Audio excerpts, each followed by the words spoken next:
Окрім псевдомирних переговорів, легітимності українського президента була ще одна болюча тема на мінському саміті каріфанів по диктаторству. І це смерть президента Шахедостану Ібрагіма Раїсі, на церемонію прощання із яким Путін, нагадаю, побоявся приїхати. І страх був помітний і в очах Лукашенка. Але спочатку лунали погрози. Товар забрали, все позволено, сильные. Но я говорю, если верующие, я не мистик, но придет время, за это они все ответят сполна. Они там за океаном не укроются. Поэтому они виноваты в том, что если там на вертолет ничего не воздействовало, наверное, не воздействовало, они за это ответят. Они запрещали обслуживать этот вертолет, это точно. Я це по собі знаю.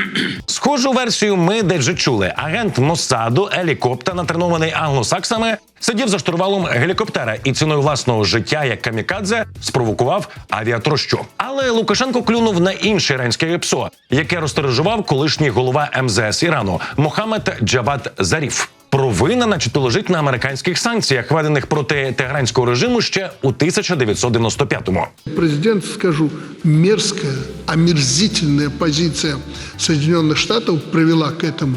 Я имею в виду, прежде всего, санкции. Эти негодяи не имели права вводить санкции против судов, против самолетов, вертолетов и прочее, на которых перевозят людей. Они же ввели санкции, по-моему, против судов в России, против нас, против моего, допустим, самолета. Ну, Владимир Ильич не достанут, потому что у него российский борт. А здесь они ввели эти санкции. Так, почекай, а хто заважає сконструювати перший білоруський літак? Мотоцикл і перший білоруський ноутбук вдалося створити? Что тут свое? Свое дизайн-проект. Честно скажу, в нем меньше 20% сегодня, около 12 белорусского. К концу года будет 30. Но важен сам факт. Ні, не вдалося. Але чого так боїться Лукашенко? Можна залізницею пересуватися, от Кім Чен Ін ще ні разу не скаржився. Аби бути таким самим невиїзним, як кавказький Чубака. Кадиров наладан дихає, але продовжує погрожувати. Это же война, да, они изначально, да, отправляли много оружия, да, что бы они не отправляли, да, войну мы выиграем, да, шайтанов добьем, там, этих нацистов не будет, там, чем больше, да, будет длиться война, тем меньше станет шайтанов, там, это как раз, да, мир очистится от шайтанов.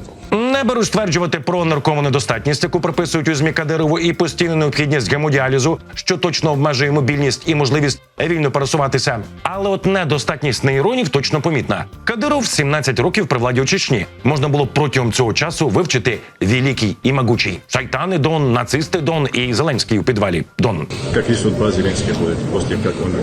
У меня мечта посадить Зеленского, дом, подвал у нас в Чечне, дом. І якщо ми вже згадали про Кадирова, то з'явилася цікава статистика про людей з інвалідністю на Росії. З'ясувалося, що спеціальна воєнна операція проходить настільки безболісно, що різко підскочила кількість громадян РФ, яким потрібні візки та протези. До кінця минулого року таких нарахувалося 466 тисяч. І це рекорд за час ведення цієї статистики. Якщо в період з 13 по 22 роки кількість людей, яким були потрібні засоби реабілітації, щорічно зростало не більше ніж на 7%, то у 2023-му така кількість збільшилась майже на 42%. По плану.